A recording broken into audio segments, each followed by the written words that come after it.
Have you ever watched someone systematically dismantle your entire world while believing they hold all the cards, only to discover they've been playing checkers while you've been mastering chess for decades?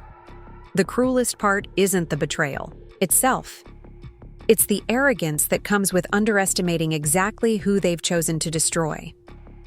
Before we jump back in, tell us where you're tuning in from, and if this story touches you, make sure you're subscribed, because tomorrow, I've saved something extra special for you.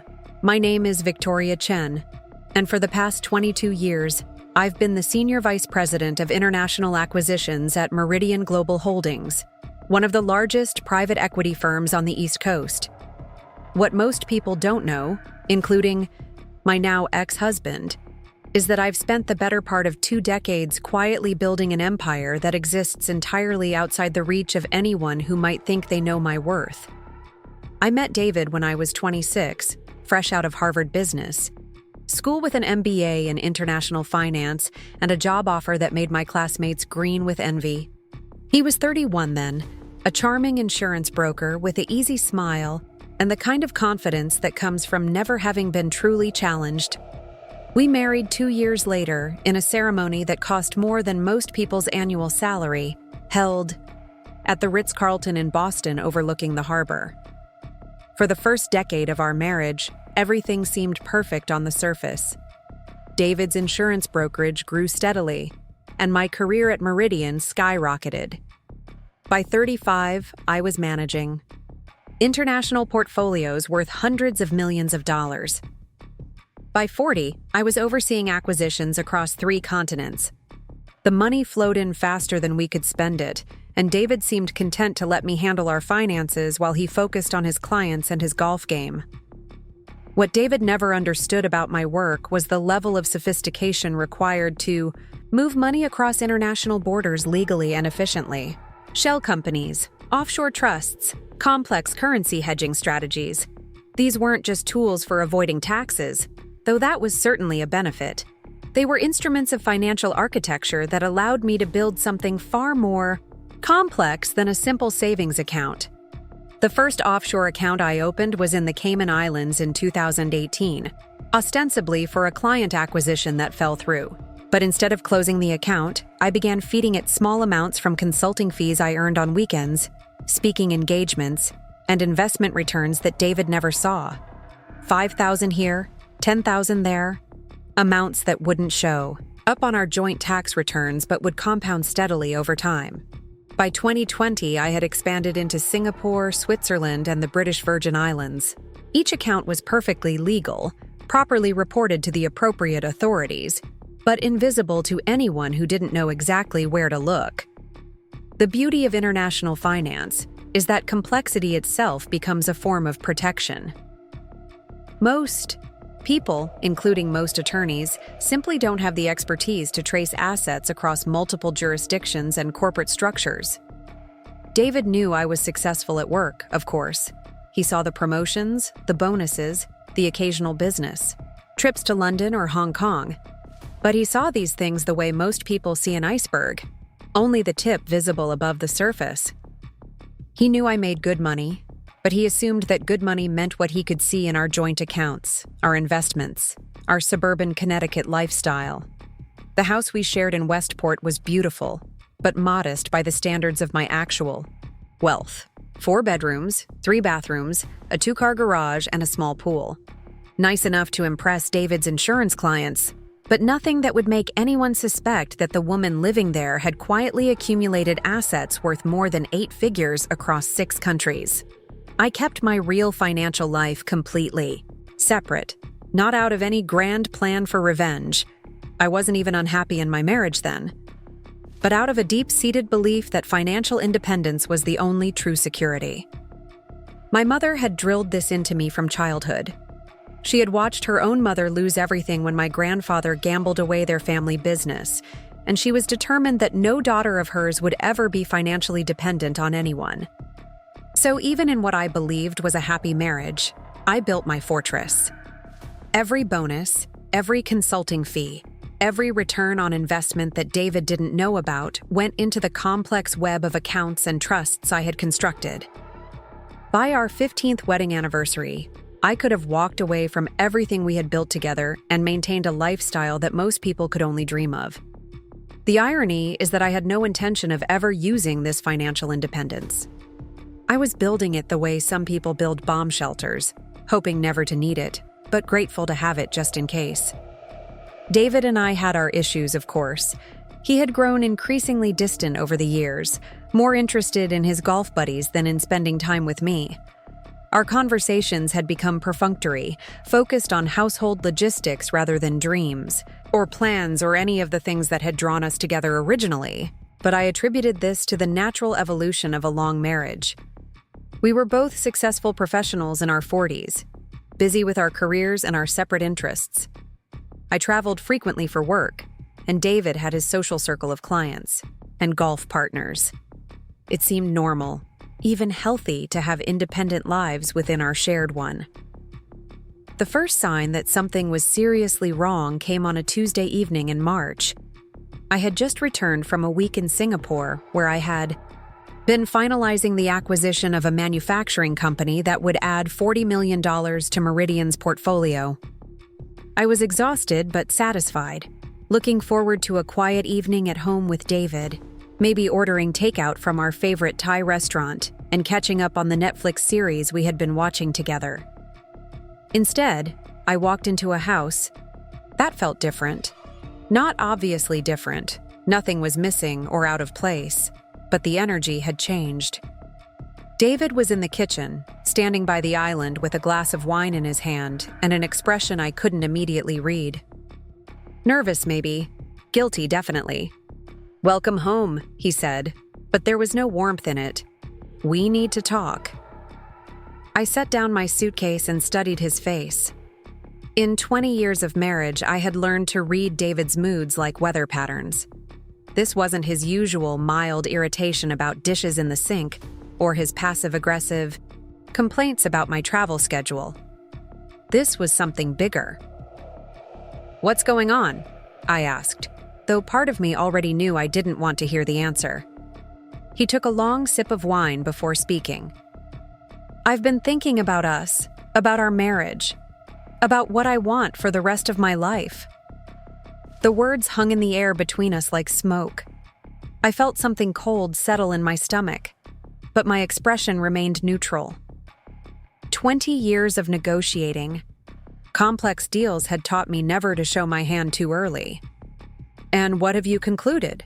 I asked, keeping my voice level. "I think we both know this hasn't been working for a while," he said, not quite meeting my eyes. "We're more like roommates than husband and wife. You're always traveling, always focused on work. I feel like I'm married to a stranger." I nodded slowly, processing this. The accusation stung because it contained enough truth to feel unfair. Yes, I traveled for work. Yes, I was focused on my career. But I had never hidden this from him. He had known exactly who he was marrying. When he proposed to a woman who was already climbing the corporate ladder at one of the most demanding firms in the country. "I see," I said. "And you've decided this conversation is necessary because I want a divorce," he said quickly, as if saying it fast would make it hurt less. "I want us both to have a chance at real happiness." The phrase real happiness stuck in my throat like a fishbone. After 20 years of marriage, of building a life together, of supporting his career and including him in mine, his definition of real happiness apparently required my absence. "I understand," I said, though I didn't. Not really. "I assume you've thought this through carefully." He nodded, some of the tension leaving his shoulders now that the worst was out. "I have. I've already spoken to an attorney. We can keep this amicable, split everything fairly. The house, the investments, the retirement accounts, 50-50. There it was, the real conversation. Not about happiness or personal growth or the natural evolution of relationships. About money, about assets, about the life we had built together that he now wanted to divide like a business partnership being dissolved. I walked to the wine rack, and poured myself a glass of the Pinot Noir he had opened. My hands were steady, my movements deliberate. Inside, I felt something crystallizing, hardening into a form I didn't yet recognize. "Have you filed papers already?" I asked. "Not yet. I wanted to talk to you first, see if we could work out the details privately before involving lawyers." How considerate, how mature, how utterly naive. "That's thoughtful of you," I said, taking a sip of wine. "I assume your attorney has advised you about Connecticut's divorce laws, community property, equal distribution." "Something like that." "Yeah." He looked relieved that I was taking this so calmly, so rationally. "I mean, we both work. We both contribute. It should be pretty straightforward." I nodded thoughtfully. David earned about $200,000 a year from his insurance brokerage, which was successful but not remarkable. Our joint assets, the house, our shared investment accounts, his retirement fund, were worth approximately $2 million. In his mind, he was looking at a divorce settlement that would leave him with about $1 million, enough to start over comfortably. What he didn't know was that the assets he could see represented less than 10% of my actual net worth. "I'll need some time to think about this," I said. "This is obviously a big decision." "Of course. Take all the time you need." He seemed almost giddy with relief that I wasn't screaming or crying or demanding explanations. "I just want us both to be happy, Victoria. I really do." I finished my wine and rinsed the glass in the sink.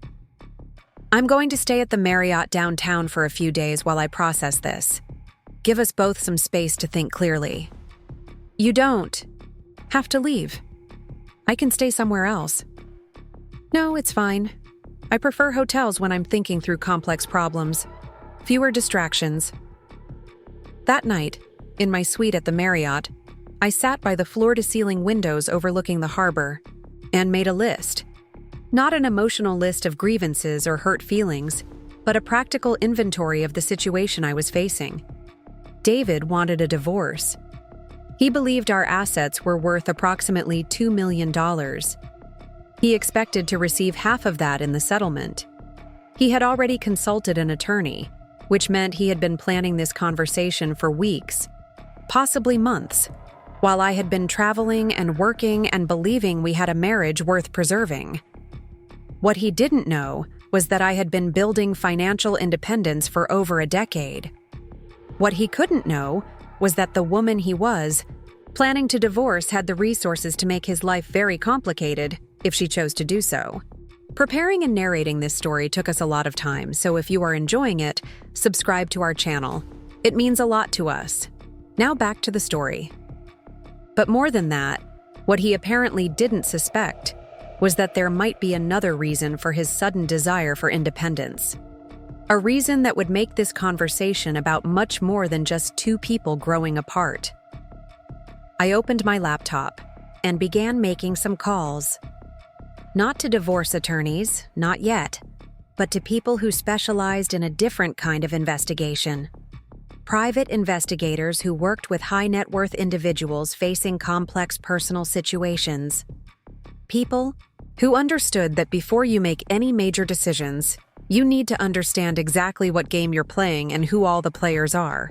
The call I made to Margaret Sullivan, a former FBI agent who now ran a discreet investigation firm, was brief and professional. "I need to know everything about my husband's activities for the past 6 months," I told her. "Financial, personal, professional. Everything." "Standard infidelity investigation?" "Standard everything investigation. I want to know where he goes, who he sees, what he spends money on, what his daily routine looks like. I want to know if there are any changes in his behavior, any new people in his life, any financial irregularities. Time frame for the report? 72 hours. That's aggressive for a comprehensive background. I pay for aggressive timelines."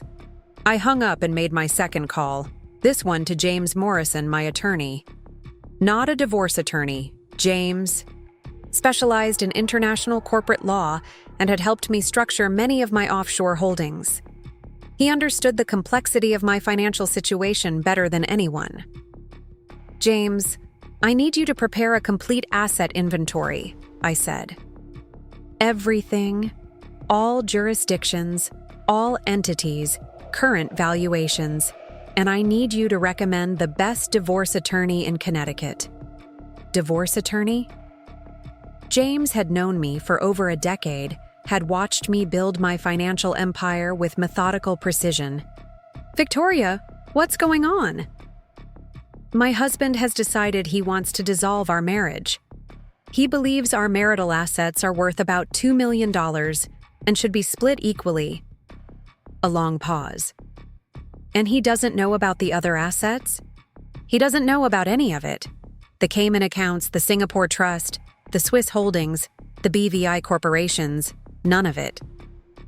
Jesus, how much are we talking about total? I had calculated this number many times, but saying it out loud to another person made it feel more real. "Approximately $47 million. Another pause, longer this time. "Victoria, that changes everything.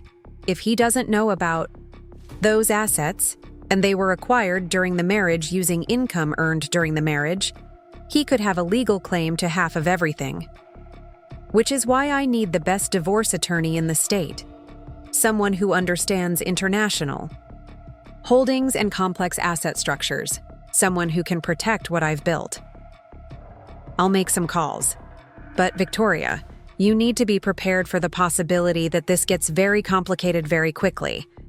Connecticut is an equitable distribution state, which means the court will try to divide assets fairly, but not necessarily equally. I understand the law, James. What I need is someone who understands how to use the law." That conversation clarified something for me. This wasn't just about David wanting a divorce. This was about David not understanding what he was walking away from, or what he might be trying to take with him. I spent the next 3 days in the hotel, ostensibly thinking about our marriage while actually preparing for war. Margaret's preliminary report arrived Thursday morning, and what I read made everything clear. David wasn't just seeing someone else, he was living with someone else. A 28-year-old named Amanda Collins, who worked as a yoga instructor and part-time social media influencer. According to the report, she had been staying at our house regularly for the past 2 months, always when I was traveling for work. The photographs Margaret had included showed David and Amanda grocery shopping together, walking hand in hand through the farmers market downtown, having dinner at restaurants that David and I used to frequent. In one particularly damning image, Amanda was wearing a silk robe that I recognized as mine, standing on our back deck with a cup of coffee, looking perfectly at home. But the most interesting detail in the report wasn't about the affair itself. It was about Amanda's financial situation. According to Margaret's research, Amanda had significant credit card debt, a car loan she was behind on, and had been evicted from her previous apartment for non-payment of rent. She wasn't just David's girlfriend. She was someone who needed financial rescue. The pieces fell into place with mathematical precision. David's sudden dissatisfaction with our marriage, his eagerness to discuss asset division, his desire to keep things amicable and avoid lawyers. He wasn't just leaving me for someone else. He was leaving me for someone else while planning to take half of what he believed to be our shared wealth to fund his new life. I closed the report and made another call to James. "I need that attorney recommendation today," I said. "And I need to accelerate the asset inventory. Something has come up that changes the timeline." "What kind of something?" "The kind that makes this much more interesting than a simple divorce." That afternoon, I met with Rebecca Chen, no relation, despite the shared surname, at her law office in downtown Hartford. Rebecca specialized in high-net-worth divorces and had a reputation for being absolutely ruthless in protecting her clients' interests. She was in her 50s, impeccably dressed, with the kind of quiet confidence that comes from winning cases that other attorneys wouldn't touch. "Tell me about your situation," she said, after we had settled into her conference room with its floor-to-ceiling law books and view of the Connecticut River. I laid out everything. The marriage, David's sudden request for divorce, his assumption about our assets, the affair, Amanda's financial problems, and most importantly, the $47 million in assets that David didn't know existed. Rebecca listened without interrupting, taking notes on a legal pad. When I finished, she set down her pen and looked at me directly. "This is one of the most complex situations I've seen in 20 years of practice," she said. "Legally, emotionally, and strategically. There are several ways we can approach this, but they lead to very different outcomes. What are my options? Option 1, full disclosure. We reveal all assets, argue that you built them independently, using your professional skills, and fight for you to keep as much as possible. Given that you're the primary earner and these assets were accumulated through your expertise, we might be able to negotiate a favorable settlement. What's the downside? Connecticut courts don't always distinguish between individual skill and marital assets. If these accounts were funded using income earned during the marriage, he could have a claim to half of everything. You could be looking at paying him $23 million. The number sat in the room like a physical presence. $23 million for a man who was cheating on me while planning to divorce me for his girlfriend's financial benefit. Option 2? Strategic disclosure. We reveal some assets, but not others. The legal risk is higher, but the financial exposure is lower. We create a complex negotiation where he feels like he's getting a good deal without understanding the full scope of what's available. And option 3? Rebecca smiled for the first time since I had arrived. Option 3 is where this gets interesting. We let him proceed with his assumptions. We let him believe the marital assets are worth $2 million. We negotiate a settlement based on that figure, and we make sure he gets exactly what he's asking for, and nothing more. But if he discovers the other assets later, that's where it gets complex. If the accounts were properly established and funded through legitimate means, and if we can demonstrate that they were never part of the marital estate, then his discovery after the fact becomes irrelevant. The key is making sure the divorce decree is very specific about what assets are being divided. I understood immediately. If David wanted to settle quickly and quietly based on his incomplete understanding of our finances, and if I could ensure that the settlement documents only addressed the assets he knew about, then the assets he didn't know about would remain mine entirely. What would that require?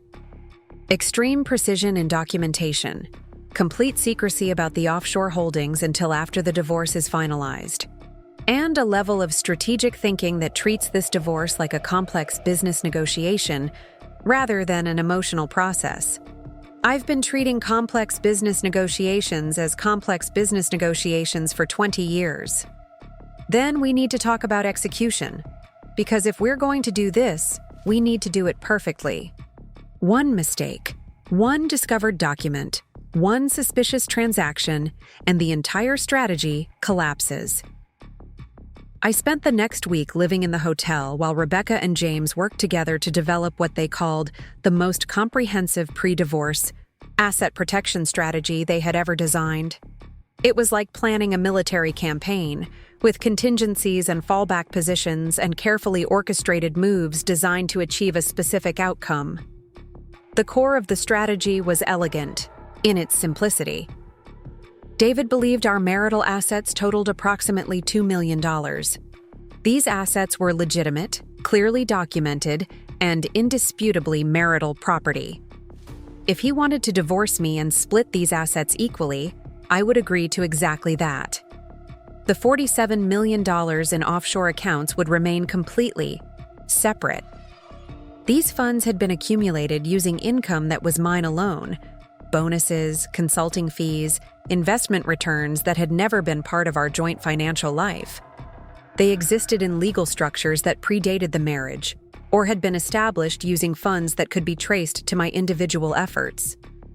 The key was ensuring that David never suspected these accounts existed, and that the divorce settlement documents were written in a way that addressed only the assets both parties acknowledged.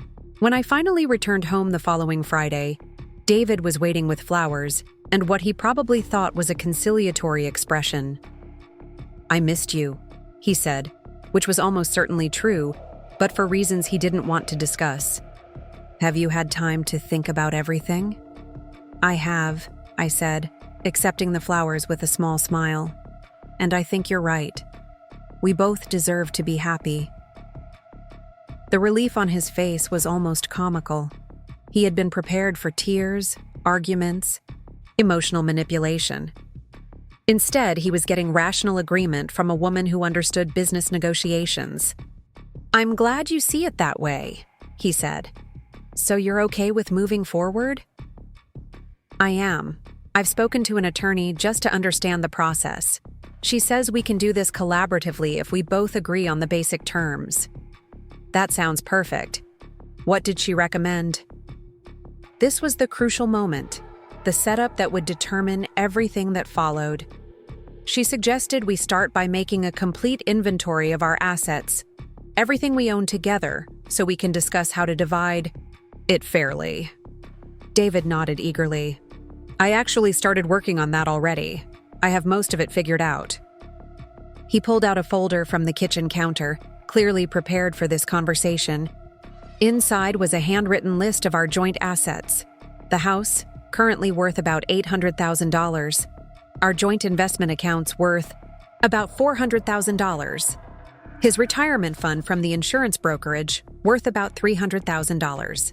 My 401k from Meridian, worth about $200,000.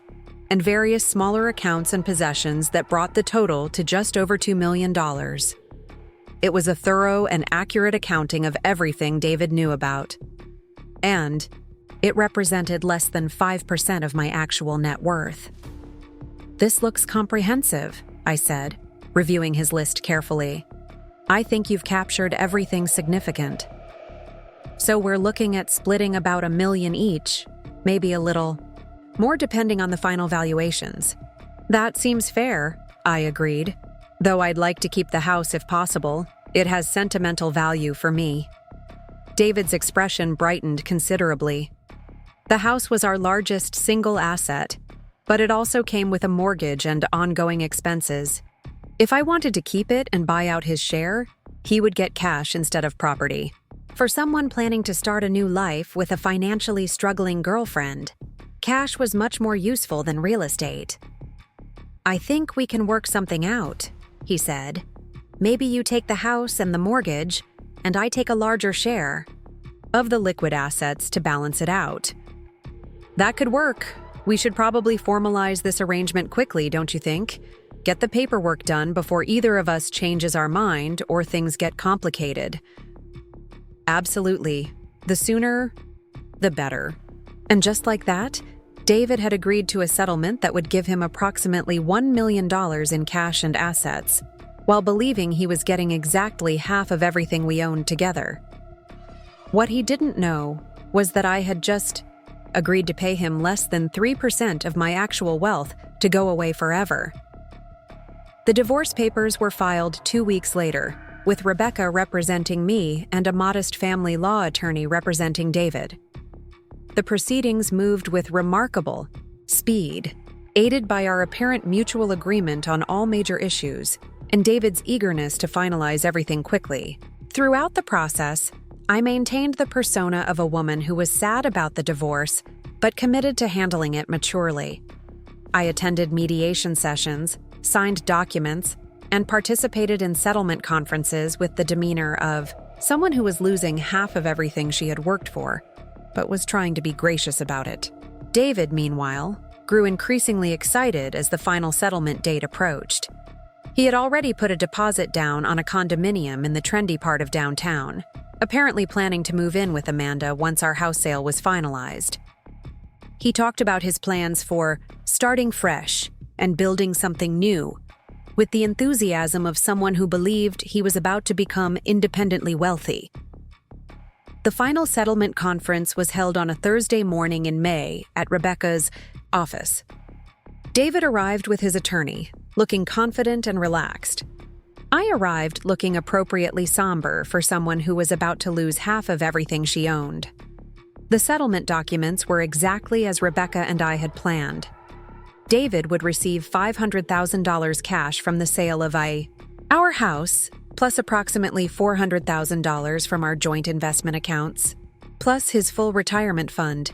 I would keep the house, my 401k, and responsibility for the mortgage. It was everything David had asked for, calculated to the penny based on his understanding of our assets. "Is everyone satisfied with these terms?" the mediator asked. "Yes," David said immediately. "I think this is fair for both of us." "Victoria?" I pretended to review the documents one more time, as if I was making sure I could live with this arrangement. "Yes," I said finally. "I agree to these terms." We signed the papers that afternoon. The divorce would be final in 60 days, as soon as the court processed the paperwork. David walked out of that conference room believing he had just negotiated the best possible outcome for himself. What he had actually done was negotiate away any future claim to $47 million in exchange for less than $1 million in assets that I had been perfectly willing to share anyway. That evening, as I sat in our house that would soon be mine alone, I felt something I hadn't expected. Not satisfaction, exactly, and not relief. It was more like the feeling you get when you finish a complex project that required months of planning and precise execution. The feeling of having built something that worked exactly as designed.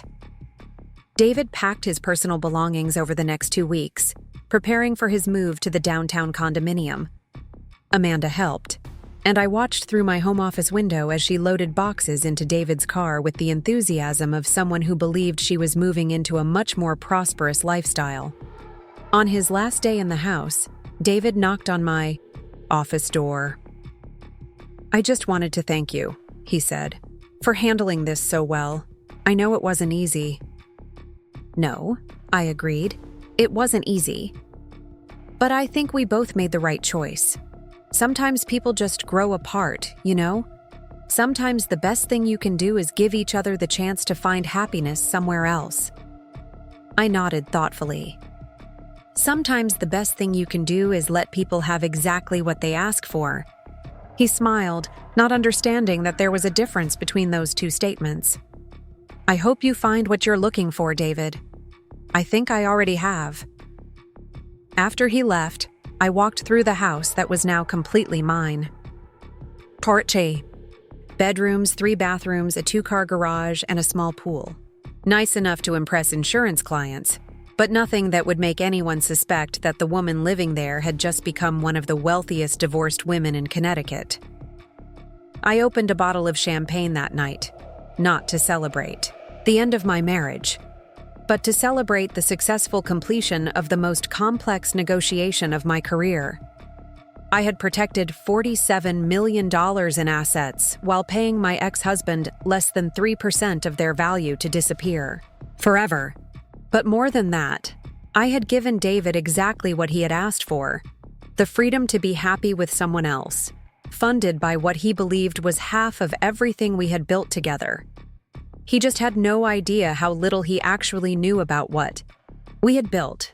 The divorce was finalized 8 weeks later. I received the official papers on a Tuesday afternoon while I was in my office reviewing a potential acquisition in Frankfurt. Rebecca called to confirm that everything was official. "Congratulations," she said. "You are now officially divorced, and your settlement terms are legally binding." "And the asset protection elements?" "Ironclad. The settlement documents specifically reference only the assets that were disclosed during mediation. Any assets not specifically mentioned remain your separate property, as they were established and funded independently of the marital estate." So, if David were to discover the offshore accounts tomorrow, he would have no legal claim to them whatsoever. The settlement is final, and it addresses only the assets both parties acknowledged at the time of divorce. I hung up and turned back to my computer, where I was reviewing financial statements for the German manufacturing company that Meridian was considering acquiring. It was a $40 million deal that would require complex international financing and careful regulatory navigation. Just another day at the office for a woman who had just successfully hidden $47 million from her ex-husband while making him believe he had gotten the better end of the deal. My phone buzzed with a text message. It was from David. "Thanks again for everything, Victoria. Amanda and I are really happy. I hope you find someone who appreciates what an amazing woman you are." I stared at the message for a long moment, then deleted it without responding. Because the truth was, I had found someone who appreciated what an amazing woman I was. I had found myself. 3 months after the divorce was finalized, I received an interesting phone call from Margaret Sullivan, the private investigator I had hired during the proceedings. I had kept her on retainer, ostensibly to monitor any potential complications from David's side, but really because I had developed a fascination with watching the new life he was building with my unknowing financial assistance.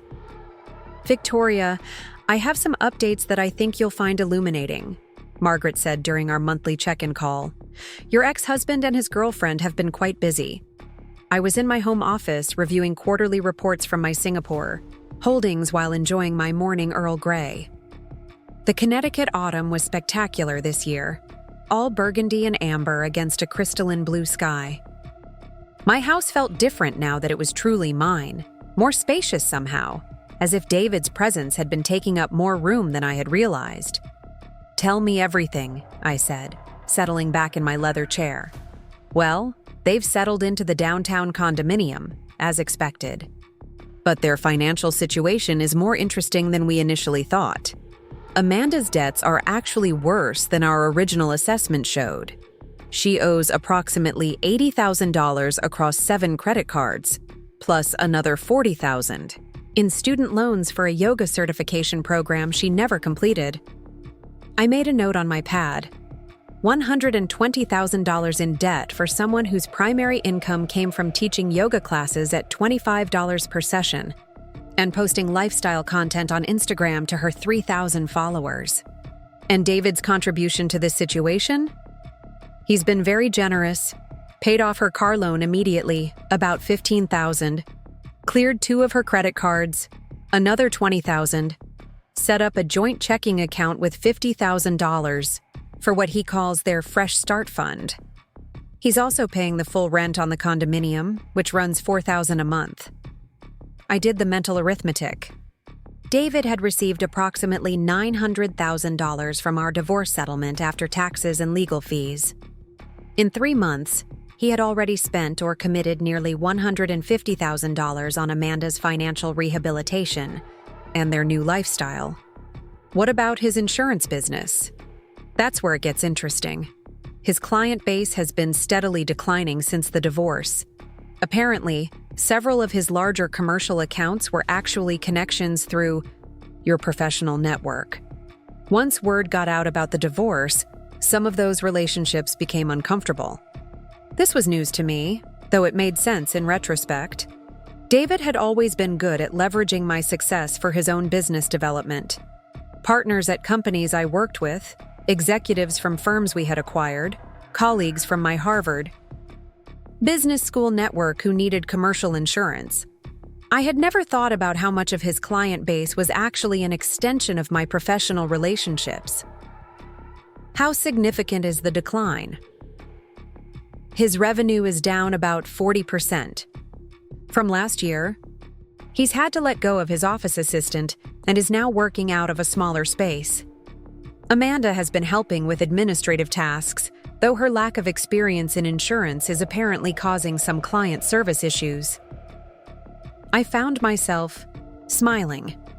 Not from malice exactly, but from the satisfaction of watching cause and effect play out with mathematical precision. David had assumed that his success was entirely his own, independent of any benefit he might have derived from being married to someone with extensive business connections. What about their day-to-day situation? They seem happy enough on the surface. Lots of social media posts about their new life together, dinners out, weekend trips. But the spending patterns are unsustainable. Based on his current income and their current expenses, he'll burn through the divorce settlement in about 18 months. Margaret sent me her detailed report that afternoon, complete with photographs, financial records, and a timeline of David and Amanda's activities. What I saw painted a picture of two people living well beyond their means, while believing they had unlimited resources to fund their lifestyle. The condominium they were renting was in Hartford's most expensive district, with floor-to-ceiling windows, granite countertops, and amenities that included a doorman, fitness center, and rooftop terrace. Their social media posts showed them hosting dinner parties, taking weekend trips to Martha's Vineyard, and shopping at boutiques that specialized in luxury goods. Amanda, in particular, seemed to have embraced her new role as the girlfriend of a successful businessman. Her Instagram account, which had previously featured budget yoga outfits and motivational quotes about finding inner peace, now showcased designer handbags, expensive jewelry, and carefully staged photos of their upscale lifestyle. But the most interesting detail in Margaret's report wasn't about their spending habits. It was about their future plans. According to overheard conversations at restaurants and information gathered from Amanda's social media activity, they were planning to get married in the spring. Not a simple courthouse ceremony, but a destination wedding in the Caribbean that would cost approximately $60,000. Amanda had already started planning, hiring a wedding coordinator and putting deposits down on venues and vendors. The mathematical reality was stark. David's divorce settlement, which he believed represented half of everything I owned, was being depleted at an alarming rate. Between Amanda's debts, their current lifestyle, his declining business, and their wedding plans, he would be financially stressed within a year and potentially broke within 2. What made this particularly interesting was that Amanda clearly believed she was marrying into long-term financial security. Her social media posts and conversations suggested that she thought David was wealthy, not just temporarily flush with divorce settlement money. She was making financial commitments and lifestyle choices based on the assumption that their current level of spending was sustainable indefinitely. Neither of them understood that they were spending down a one-time windfall rather than living off sustainable income. I closed Margaret's report and opened a secure connection to my offshore accounts. The quarterly statements showed continued strong performance across all holdings. My Singapore trust had grown by 12%, the Swiss accounts were up 8%, and the Cayman Islands portfolio had benefited from a particularly successful currency hedge that had added nearly $2 million to my net worth. While David was depleting his resources to fund a lifestyle he couldn't maintain, my assets were compounding steadily. The money he had unknowingly left on the table was generating more in monthly returns than his insurance business now earned in quarterly revenue. But I wasn't satisfied with simply watching from a distance.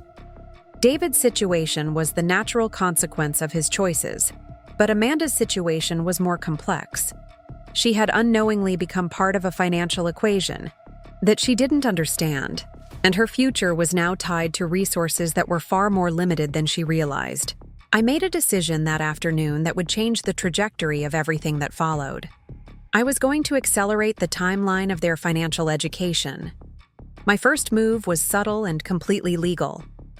I reached out to 3 of the corporate clients who had been working with David's insurance brokerage primarily because of their business relationships with me.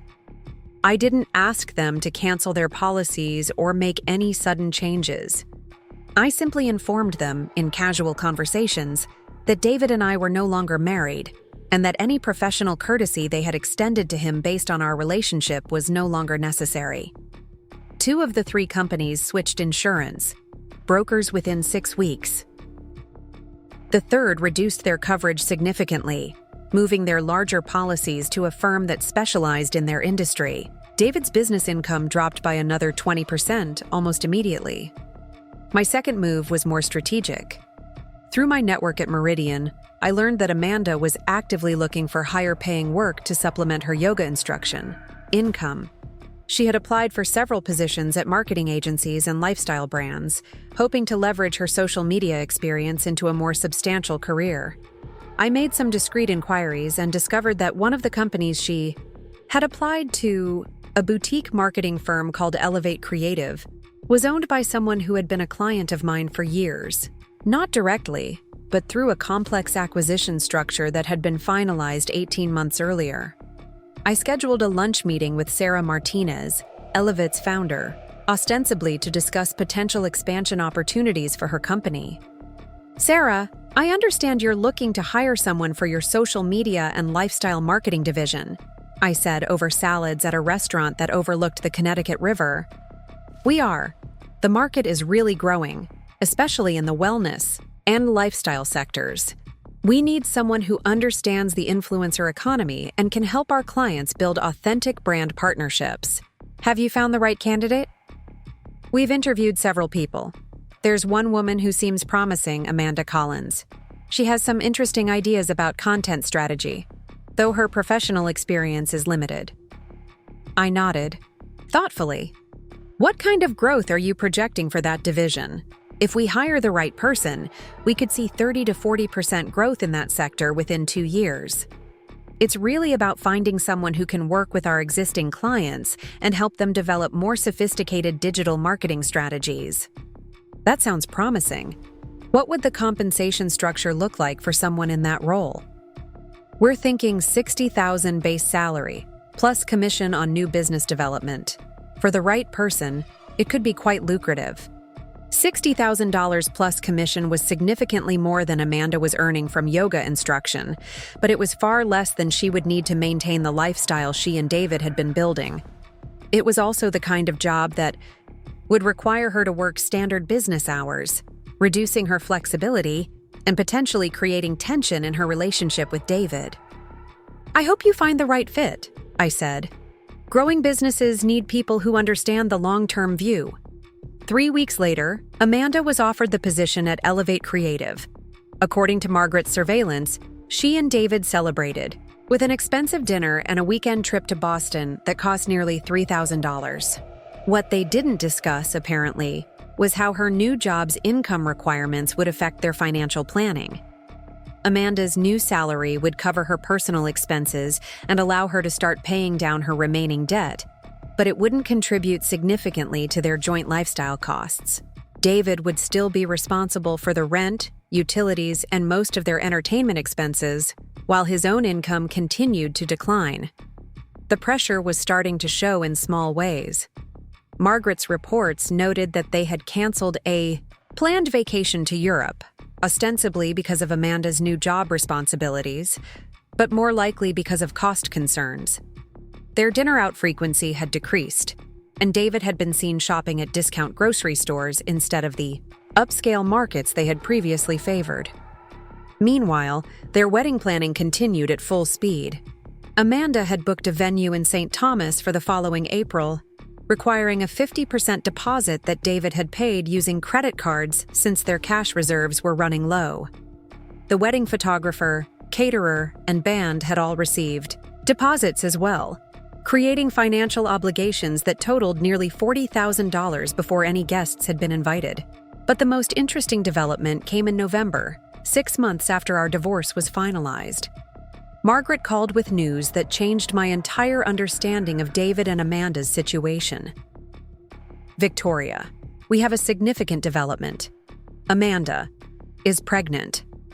I was in my office reviewing acquisition documents for a manufacturing company in Prague when Margaret called. The news stopped me mid-sentence as I was dictating notes to my assistant. "Pregnant," I repeated. "How far along?" "Based on social media posts and overheard conversations, about 3 months. They haven't made a public announcement yet, but she's been to several medical appointments and has started making subtle changes to her lifestyle." This changed everything. A pregnancy meant that Amanda's financial dependence on David would become more complex in long term. It also meant that their current spending patterns were about to become much more expensive with medical costs, baby expenses, and potential changes to Amanda's income as she adjusted her work schedule. How are they handling the financial implications? They don't seem to be discussing them much. From what we can observe, Amanda believes David's financial situation is stable enough to support a family. David seems to be going along with this assumption, though his stress levels appear to be increasing. Stress levels? He's been working longer hours, taking on smaller clients he would have previously declined, and has been seen at several bars alone during times when Amanda thinks he's at business meetings. Classic signs of financial pressure that he's not sharing with his partner. I hung up and walked to my window, looking out at the bare trees that marked the beginning of Connecticut's winter. A pregnancy added an element to this situation that I hadn't anticipated. It made Amanda more vulnerable, but it also made the consequences of David's financial mismanagement more serious. I realized that my approach needed to evolve. This was no longer just about watching David face the natural consequences of his choices. There was going to be a child involved, and that child's future would be affected by decisions that were being made based on fundamentally incorrect information about available resources. I made a call to James Morrison, my attorney, and arranged a meeting for the following day. "James, I need you to help me structure something complex," I said when we met in his office. "I want to create a trust fund, but with very specific conditions and timing." "What kind of trust fund?"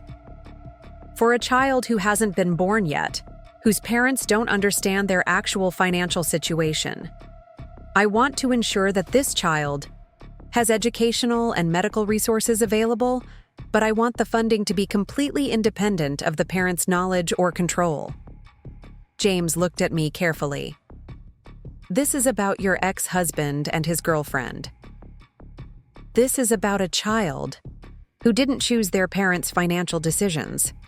I want to make sure that child has opportunities, regardless of what happens to David and Amanda's relationship or resources." "How much are we talking about?" $5 million, invested conservatively to provide for education, medical expenses, and basic welfare until the child reaches 25. But the parents can't know about it until the child is 18, and they can never have access to the principal. That's an unusual structure. What's the purpose of keeping it secret until the child is 18? Because if David knew that his child had access to $5 million, he would find a way to justify using that knowledge to make poor financial decisions. I want this child to grow up with parents who understand the real value of money and hard work, not parents who think they have a secret safety net. James nodded slowly. "I can structure that. Anonymous trust, Swiss administration, with specific triggers for educational and medical distributions. The beneficiary wouldn't know about the trust until their 18th birthday, at which point they would receive limited access to income for education, with full control at 25. Perfect.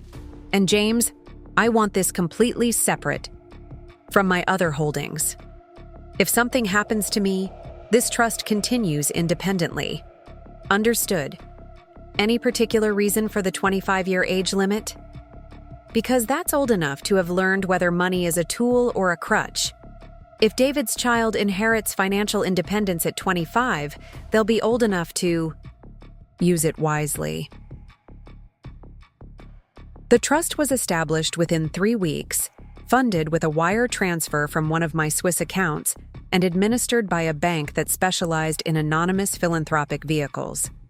The child that Amanda was carrying would have access to the best education and medical care available, but their parents would never know where the money was coming from.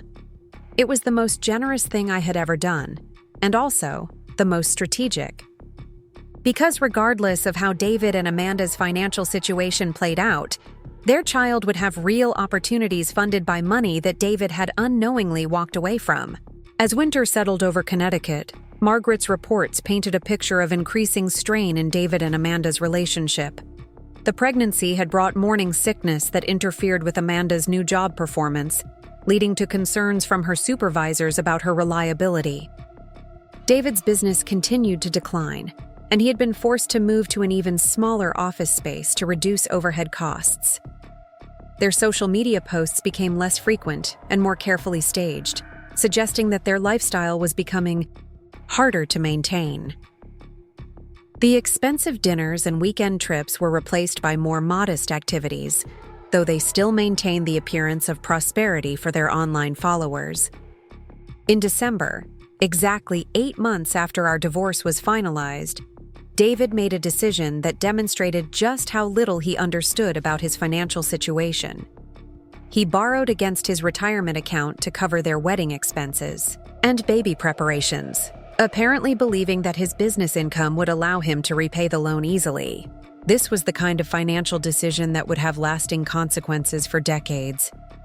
Borrowing against retirement savings to fund current expenses, especially discretionary expenses like a destination wedding, was the mark of someone who either didn't understand long-term financial planning or was in more immediate financial distress than he wanted to admit. Margaret's report included copies of loan documents that David had signed, obtained through her network of contacts in the financial services industry. The numbers were stark. He had borrowed $120,000 against retirement, accounts that had been worth approximately $300,000. After taxes and penalties, he would have access to about $90,000 in cash, but he would owe the loan back with interest, and his retirement savings would stop growing during the loan period. For someone in his early 50s, this was potentially devastating to his long-term financial security. But for someone planning an expensive wedding and preparing for a baby while supporting a girlfriend with significant debt, it probably seemed like the only viable option. I realized that David was now trapped in a cycle that would be very difficult to escape. His business income was declining, his expenses were increasing, and he was using debt to bridge the gap between them. Unless something changed dramatically, he would be facing serious financial difficulties within months.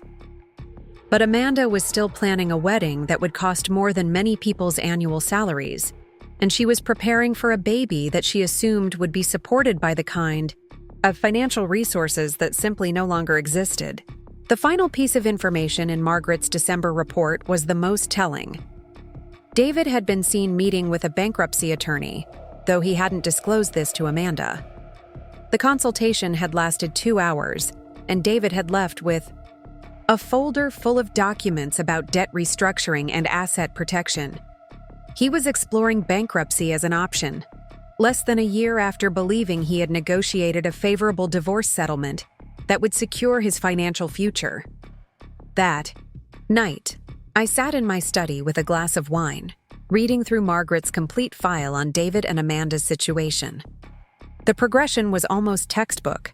Initial overconfidence based on incomplete information, lifestyle inflation funded by temporary resources, increasing financial pressure as reality set in, and finally crisis management through debt and desperate measures.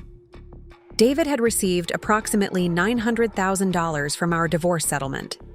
In 8 months, he had spent or committed nearly all of it on Amanda's debt, their lifestyle, wedding planning, and now a loan against his future that he might never be able to repay. Meanwhile, my offshore accounts had grown by more than $6 million during the same period, and I was preparing to fund a $5 million trust for their unborn child without affecting my own financial security in any meaningful way. The contrast was so stark that it would have been funny if it weren't going to affect real people in serious ways. David had chosen to leave a marriage where he had access to financial resources he couldn't even imagine, in order to start a new life where he would struggle to pay basic expenses. And Amanda, who had thought she was dating someone with substantial wealth, was actually in a relationship with someone whose financial situation was deteriorating rapidly. But the most important person in this equation was still months away from being born. David and Amanda's child would enter the world with parents who were facing financial crisis, but with access to resources that would ensure their education and opportunities regardless of their parents' situation.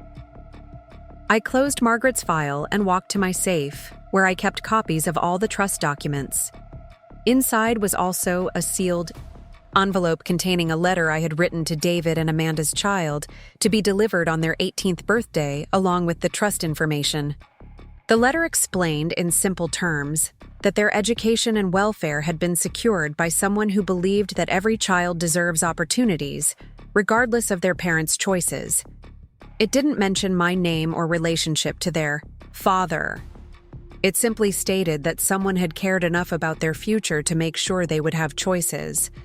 As I locked the safe, I realized that this was the most satisfying investment I had ever made. Not because of the financial returns, which were irrelevant to someone with my resources, but because of the long-term implications.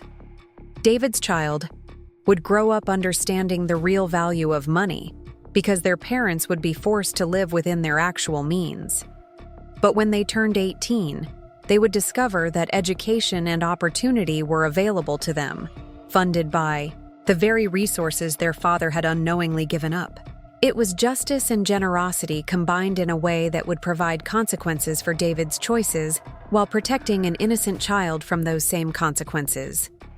Perfect strategic planning with a 25-year timeline. Winter passed slowly, with Margaret's monthly reports documenting the continued deterioration of David and Amanda's financial situation. By February, they had moved to a smaller apartment to reduce expenses, though Amanda's social media posts tried to present this as a temporary choice related to her pregnancy rather than a financial necessity. David's business was barely surviving, and he had taken a part-time job with a larger insurance firm to supplement his income. The proud independent businessman who had left me to start fresh was now working for someone else at a fraction of his previous earning potential.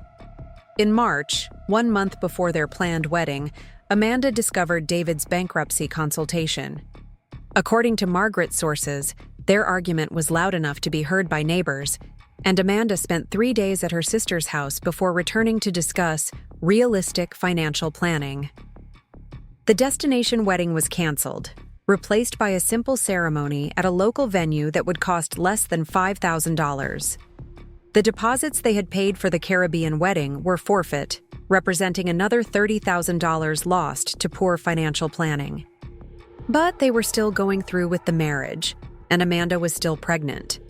Their child would be born in late summer to parents who were struggling financially, but trying to build something together.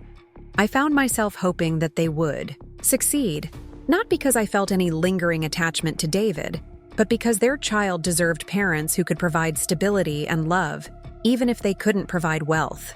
The trust fund I had established would ensure opportunities, but it couldn't ensure good parenting or family stability. That would be up to David and Amanda to create from whatever resources they had left. As spring arrived in Connecticut, I realized that my strategic response to David's betrayal was nearly complete. He had received exactly what he asked for, half of everything he knew about, and the freedom to build a new life with someone else. The fact that he had underestimated what he was leaving behind was his mistake, not mine. The fact that he had mismanaged what he received was his responsibility, not mine. And the fact that his child would eventually benefit from resources he had unknowingly abandoned was simply an ironic consequence of his incomplete understanding of the situation. Justice, in this case, wasn't about punishment. It was about people living with the consequences of their choices, informed by complete information or limited by their failure to seek it. David had made his choice based on what he thought he knew. Now he was living with that choice, while his child's future was secured by what he had never bothered to learn. The call came on a Tuesday morning in June, 18 months after my divorce from David was finalized. I was in my office preparing for a conference call with potential investors in Frankfurt when my phone rang with an unfamiliar number. "Victoria? This is Amanda. Amanda Collins." Her voice was shaky, uncertain. "I mean, Amanda Morrison now. I got married last month."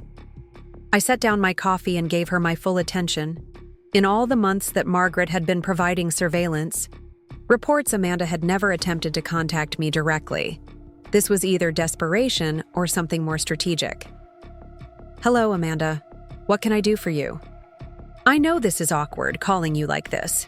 But I need to ask you something, and I think you're the only person who might have an honest answer." I waited, saying nothing. When negotiating complex deals, silence was often the most powerful tool available. People filled silence with information they hadn't intended to share. Did David lie to me about the divorce settlement? The question hung in the air between us. It was both more direct and more intelligent than I had expected, from someone whose financial planning consisted of posting lifestyle content on Instagram. What makes you ask that? Because nothing adds up. David told me you guys split everything 50-50, that he got about $1 million from the house and investments. But we've been married for a month, and I've been going through our finances trying to plan for the baby, and the math doesn't work. I could hear papers rustling in the background, as if she was reviewing financial documents while we spoke. He borrowed against his retirement account, took out credit cards I didn't know about, and we're barely making our rent payments. If he really got $1 million 18 months ago, where did it all go? This was the moment I had been waiting for, though I hadn't expected it to come through a phone call from Amanda. The moment when reality collided with assumptions, when the gap between what David had told her and what was actually true became impossible to ignore. "Amanda, what exactly did David tell you about our financial situation during the marriage?" "He said you were both successful professionals, that you had built up about $2 million in assets over 20 years, and that you split it equally when you divorced. He said you kept the house because it had sentimental value, but that he got cash and investments worth about $1 million. It was a reasonable story and not technically untrue. David had received exactly half of the assets he knew about. The problem was that his knowledge had been fundamentally incomplete. And how much of that $1 million is left?" A long pause. "That's what I'm trying to figure out. When we met, he paid off my debts, which was about $40,000. We lived pretty well for the first year, spent maybe another $60,000 on rent, travel, dinners out. The wedding and baby preparations cost about $30,000. But even with all that, there should be hundreds of thousands left. But there isn't. There's maybe $20,000 in our checking account and another $30,000 in his business account. Everything else is either spent or tied up in loans he took out. Victoria, I'm 6 months pregnant. I have a job that pays $60,000 a year, and my husband apparently has no money and a failing business. I need to know what really happened." I found myself genuinely impressed with Amanda's directness. She had done the math, identified the discrepancies, and was asking the right questions. It was the kind of financial analysis that David should have done before he started spending money he couldn't afford to lose.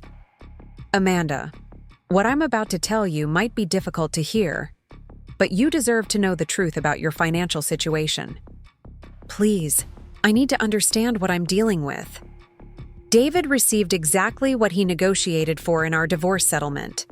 The problem is that he negotiated based on incomplete information about our assets. What do you mean, incomplete? Information? David knew about our joint accounts, our house, our retirement funds. What he didn't know about were the offshore accounts, international investments, and business interests that I had built separately during our marriage. Silence on the other end of the line. I could almost hear her processing this information, trying to understand the implications. How much money are we talking about? Assets worth approximately $50 million that were never part of the divorce proceedings, because David never knew they existed. The silence stretched longer this time. When Amanda finally spoke, her voice was barely above a whisper. $50 million. David assumed our total worth was about $2 million because that's all he had ever bothered to learn about. He received half of everything he knew about, but he never asked if there might be more.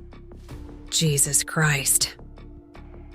I heard what sounded like a chair scraping across the floor, as if she had sat down heavily. He walked away from $25 million because he didn't know it existed. He walked away from the possibility of $25 million. Whether he would have been entitled to any of it is a legal question that was never tested. since he agreed to settle based on his assumptions about our assets. But why didn't you tell him? Why didn't you disclose everything? This was the crucial question, the one that would determine whether Amanda saw me as someone who had been deceptive or someone who had simply been more prepared than her husband. Amanda, in any negotiation, each party is responsible for conducting their own due diligence. David had access to lawyers, financial advisors, forensic accountants. He chose to settle quickly based on his understanding of our situation. I had no legal obligation to provide him with information he didn't request. But you're married to someone for 20 years. Doesn't that create some kind of obligation to be honest about money? I was completely honest about the money David knew about, the accounts he was aware of, the investments we discussed, the assets we had acquired together. I never lied to him about any of that. But you hid the rest. I maintained financial independence through legal structures that predated our marriage or were funded through my individual professional activities. That's not hiding money, Amanda. That's financial planning. Another long pause. When she spoke again, her voice had changed. The shock was being replaced by something harder, more calculating. So, David's business is failing. We have basically no savings. I'm pregnant, and my husband unknowingly gave up access to enough money to secure our family's future for generations. That's an accurate summary of your situation. And there's nothing I can do about it now. The divorce is final. The settlement is signed. That's correct. Fuck. The word came out as an exhale, carrying months of accumulated stress and newly understood desperation. Victoria, can I ask you something else? Of course. Do you hate us? For what David did? For how this all played out? It was a more perceptive question than I had expected. Amanda was trying to understand not just the financial situation, but the emotional landscape that had shaped it. I don't hate you, Amanda. You weren't part of David's decision to end our marriage, and you certainly weren't part of his decision to settle for less than he might have been entitled to. But you hate him. I considered this carefully. Did I hate David?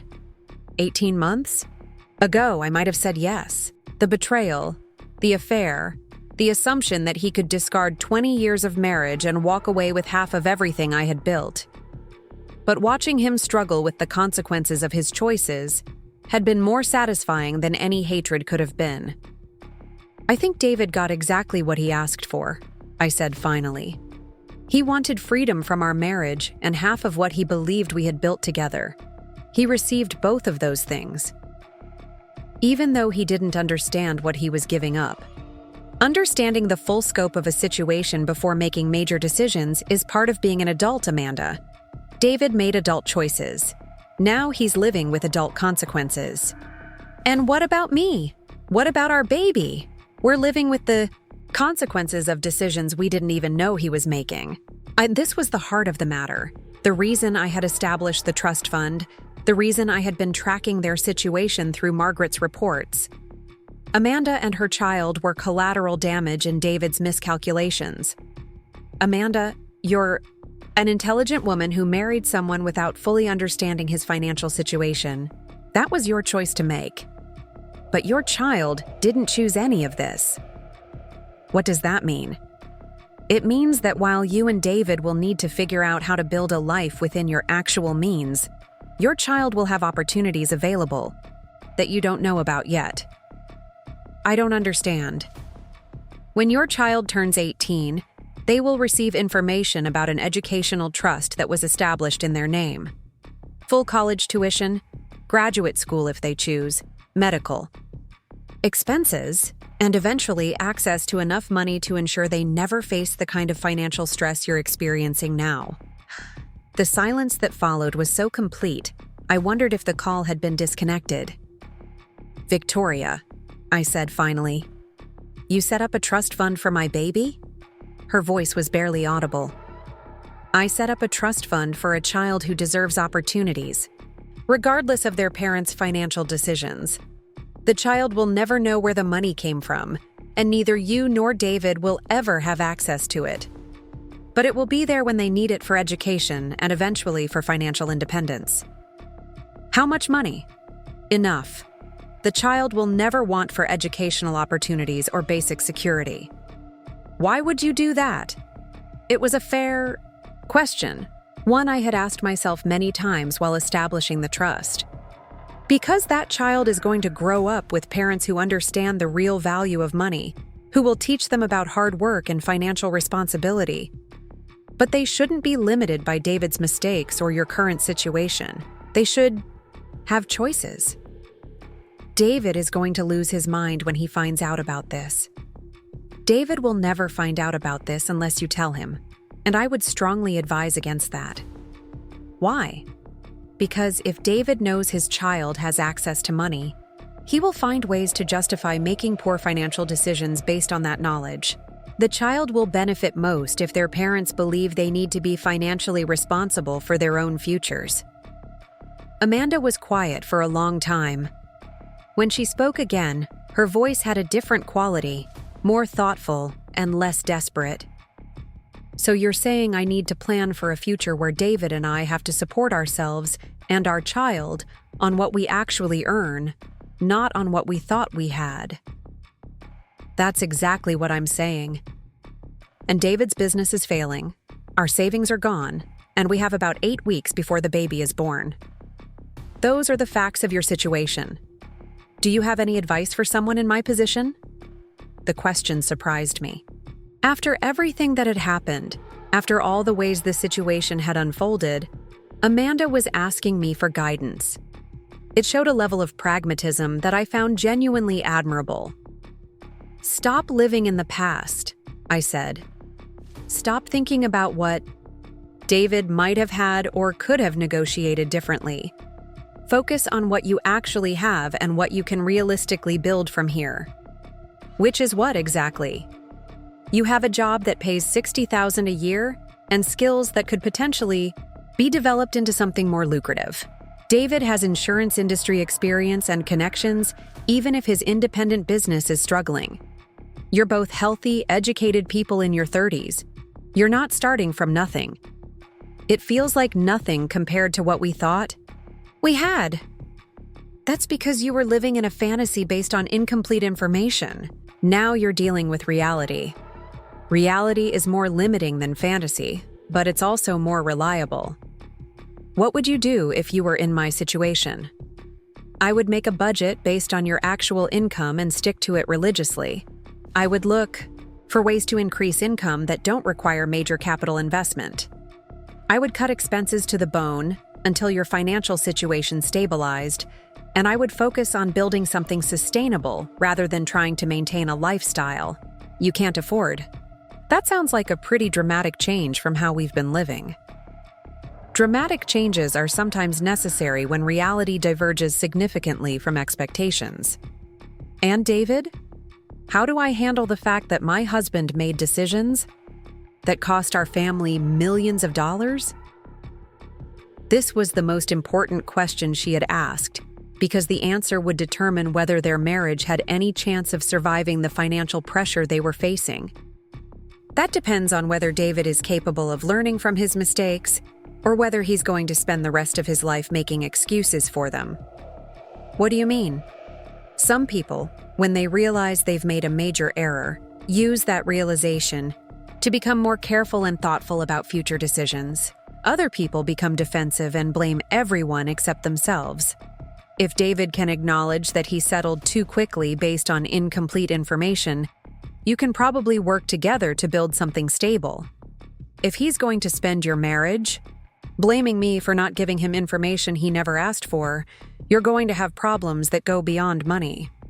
He's been pretty defensive lately. Then you need to decide whether you want to spend your life with someone who takes responsibility for his choices or someone who will always believe his problems are someone else's fault. We talked for another 20 minutes with Amanda, asking detailed questions about budgeting, career development, and practical strategies for living on a limited income. Her questions were intelligent and focused, suggesting that she was beginning to understand the scope of the adjustments she and David would need to make. When we finally hung up, I realized that talking to Amanda had been more satisfying than any of Margaret's surveillance reports. Amanda was dealing with the consequences of David's choices, but she was dealing with them directly and intelligently, rather than continuing to live in denial about their situation. 2 weeks later, Margaret called with an update that didn't surprise me. "They've separated," she said without preamble. "Amanda moved back in with her sister 3 days ago. David is staying in the apartment alone." What precipitated the separation? According to our sources, Amanda told David about her conversation with you, specifically about the offshore accounts and the trust fund. How did he react? Badly. Apparently, he spent 2 days ranting about how you had deceived him and stolen what should have been his money. He called you every name in the book and demanded that Amanda contact lawyers about challenging the divorce settlement. And Amanda's response?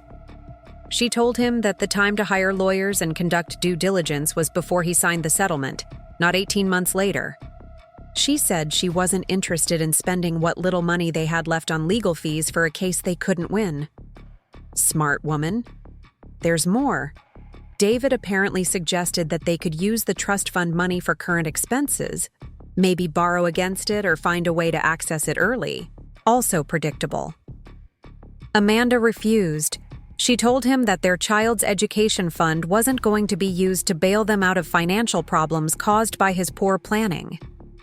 I found myself genuinely impressed with Amanda's response. She understood the distinction between resources that belong to her family now and resources that belong to her child's future. What's David's current situation? He's facing eviction from the apartment next month. His business is essentially defunct, and he's been turned down for several jobs with larger insurance firms. Apparently, word has gotten around the industry about his financial difficulties. And Amanda? She's focused on preparing for the baby and building her career.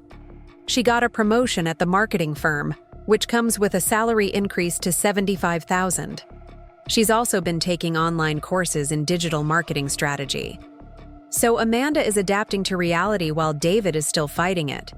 That's an accurate assessment. I hung up with Margaret and walked to my window, looking out at the gardens that I had been expanding since the divorce. The Connecticut summer was spectacular this year, all green and gold under a bright blue sky. My house felt more like home now than it ever had during my marriage. David's situation was unfolding exactly as I had expected it would. He had been given the opportunity to learn from his mistakes and build something sustainable with Amanda. Instead, he had chosen to focus on what he believed he had lost rather than what he still had available. Amanda, on the other hand, was demonstrating the kind of practical intelligence that could actually build a stable future for herself and her child. She was working with reality instead of fighting it. 3 months later, in September, Amanda's baby was born. Margaret's sources reported that it was a healthy girl, and that Amanda was handling single motherhood with the same practical approach she had brought to her financial situation. David had been present for the birth, but was not living with Amanda. He had moved to a smaller apartment and was working part-time for a larger insurance firm while trying to rebuild his client base. The baby's birth triggered the first distribution from the trust fund I had established. $10,000 was deposited into an account designated for medical expenses, ensuring that the child would have access to excellent health care regardless of her parents' financial situation. Amanda would receive a letter explaining that an anonymous benefactor had established medical and educational accounts for her daughter, but she would have no way to trace the source of the funds. As far as she would know, someone who cared about children's welfare had provided resources to ensure her daughter's future. David would never know that his daughter's security had been funded by money he had unknowingly walked away from during our divorce. 1 year later, I received a wedding invitation that made me smile for the first time in months. Amanda was remarrying, this time to someone she had met through her work at the marketing firm. According to the invitation, her new fiancé was a successful entrepreneur who owned several digital marketing companies. Margaret's final report on the situation included details about Amanda's new relationship. Her fiancé, Marcus Chen, was financially stable, had no children from previous relationships, and seemed genuinely committed to being a stepfather to Amanda's daughter. More importantly, Amanda had been completely honest with Marcus about her financial situation, her daughter's father, and the challenges she had faced as a single mother. Their relationship was built on complete information rather than assumptions or fantasies. David, meanwhile, had declared bankruptcy and moved to a smaller city in Vermont, where he was working as an employee for a local insurance agency. His attempts to rebuild his independent practice had failed, and he was now living essentially paycheck to paycheck. The contrast between Amanda's trajectory and David's was striking. Amanda had used the crisis of their failed marriage as an opportunity to develop real skills, make better decisions, and build authentic relationships. David had used the same crisis as an excuse to blame others and avoid taking responsibility for his choices. As I read Margaret's report, I realized that my strategic response to David's betrayal had achieved everything I had hoped for. David had received exactly what he asked for and was living with the consequences of his assumptions and choices. Amanda had been forced to confront reality, but had used that confrontation to build something better. And most importantly, their daughter would grow up with access to opportunities that neither of her biological parents could provide. Justice had been served not through punishment, but through people receiving exactly what their choices and efforts had earned them. 2 years after our divorce was finalized, I closed Margaret's file for the final time. There was nothing left to monitor or investigate. David was living the life he had chosen. Amanda was building the life she had earned. And their daughter was growing up with resources that would ensure her future, regardless of her parents' decisions. I had given David exactly what he asked for: freedom from our marriage and half of what he knew we had built together. The fact that he had asked for so little was his miscalculation, not my deception. And in the end, that miscalculation had taught everyone involved more about the real value of money, choices, and consequences than any amount of wealth could have provided. Perfect justice, delivered with compound interest. 5 years have passed since David walked out of my life believing he was entitled to half of everything I owned. As I write this from my study overlooking the gardens, I've expanded into something truly magnificent. I can see the letter that arrived yesterday from Switzerland. David's daughter, Emma, turned 5 last week. The Trust Administration sent me her photograph along with their annual report. She's beautiful, with David's eyes but Amanda's determined expression. She's excelling in preschool, already showing the kind of curiosity and intelligence that will serve her well when she discovers her educational opportunities. Amanda sent me a Christmas card last year, the first direct communication since our phone conversation years ago. She didn't mention the trust, of course, but she thanked me for advice that helped her rebuild her life. She and Marcus now own 3 marketing companies and are expecting their second child. She's learned that real wealth comes from building something sustainable, not inheriting something temporary. David remarried last year to someone who works at the Vermont insurance agency where he's employed. According to my sources, they live modestly but seem content. He's finally learned to live within his means, though it took bankruptcy and starting over to teach him that lesson. The woman who thought she was getting half of $2 million received something far more valuable. She learned the difference between authentic success and borrowed prosperity. Her daughter will inherit opportunities worth more than David ever dreamed possible, funded by the very wealth he chose to ignore. Sometimes people ask if I ever regret not telling David about my offshore accounts. The answer is simple: he never asked. In 20 years of marriage, he never once inquired about the complexity of my international work, never questioned why I traveled so frequently, never wondered what happened to the bonuses and consulting fees that weren't deposited into our joint accounts. He saw what he expected to see and negotiated based on assumptions he never bothered to verify. That's not deception on my part. That's due diligence failure on his. Today, my net worth exceeds $80 million. The money David unknowingly walked away from has compounded into generational wealth that will fund scholarships, medical research, and opportunities for people who understand that knowledge is the only real currency. David received exactly what? He asked for freedom from our marriage and half of what he believed we had built together. He just never bothered to learn what we had actually built. In the end, that ignorance became the most expensive education of his life. Up next, you've got 2 more standout stories right on your screen. If this one hit the mark, you won't want to pass these up. Just click and check them out.